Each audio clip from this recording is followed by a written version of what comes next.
Welcome to the first episode of King's Bounty 2 Development Diaries. King's Bounty is a fantasy RPG series dating back to 1990, and today we'll talk about the core elements of the new game.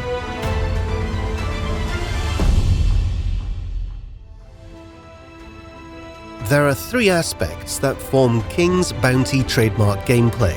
The first one is exploration, interacting with characters and doing quests. The second is hero management, which means choosing proper equipment, talents, and army composition. The third, final part, is tactical combat. Gameplay-wise, tactical battles form King's Bounty's core, but actually, you won't spend most of your time fighting. Take Fantasy Wars, for example. It's a game that has little else but battles. When you're not in combat, you're basically doing nothing. We expect that in King's Bounty 2, players will spend about 1/3 of their time fighting. The rest of the time, they'll be exploring, talking to characters, reading, solving puzzles, and looking for better equipment for their hero. All of these elements will be familiar to long-time fans of the series, but each one received considerable improvements. For example, in previous King's Bounty games, most players used top-down camera, while the new game prioritizes third-person camera, letting players experience the same things as their character.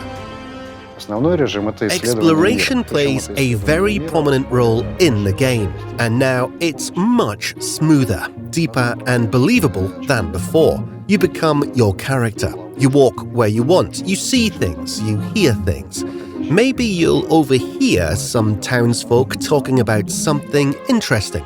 Maybe you'll find an environmental puzzle that will require you to turn some levers in correct order or navigate through a swamp without drowning. Stuff like that. Players will be able to choose their hero from multiple candidates. They vary not only in backstory, talents, and magical aptitude, but also in their ethics and their preferred method for solving problems.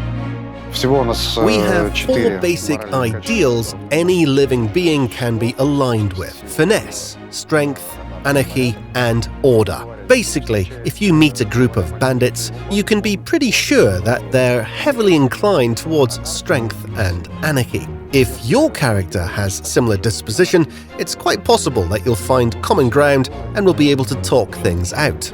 If your hero respects order and tries to make small talk with an anarchist, most likely you won't even get a response. The ideals are not mutually exclusive. You may support order in general, but still let loose every once in a while. Also, ideals are not set in stone. You can change over time, mostly depending on which quests your character completes and what choices he makes along the way.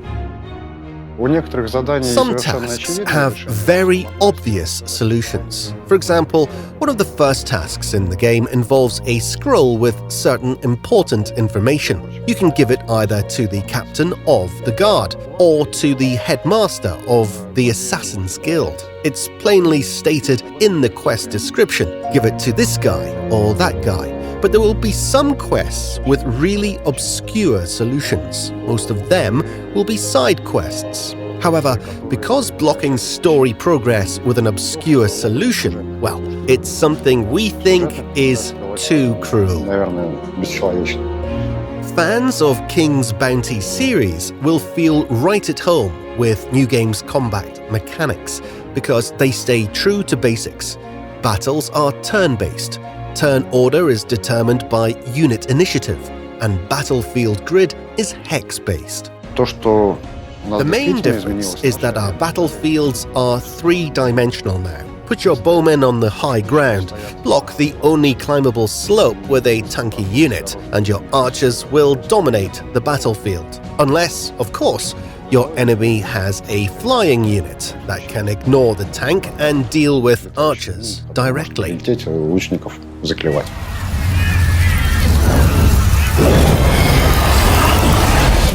Previously, there was a small list of maps for each environment type, and one was chosen at random depending on where the hero was when combat began, like Swamp. forest, or a beach. Now, the surroundings themselves are transformed into the battle map. So, if you encounter an enemy in a dungeon or on a mountain, that's where you're going to have to fight them. Army composition has had a serious overhaul. Previously, players could have hundreds of soldiers within a single unit if their leadership was high enough. Now, each unit has maximum size. For example, there can be no more than 12 spearmen in a unit, no matter how great of a leader your character is. The reasoning behind this limit is that we want players to keep changing their army composition. In previous games, they would find a few units they were comfortable with and take them through the entire game. Their army would keep growing larger, but it would consist of same basic units. But now, each unit, sooner or later, will grow obsolete, so players will have to experiment with new units and adopt their play style.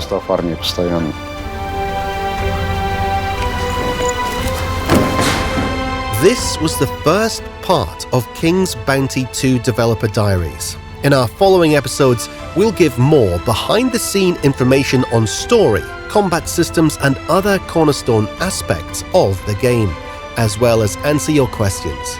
So, make sure to leave a comment and subscribe so you won't miss out on the next episode.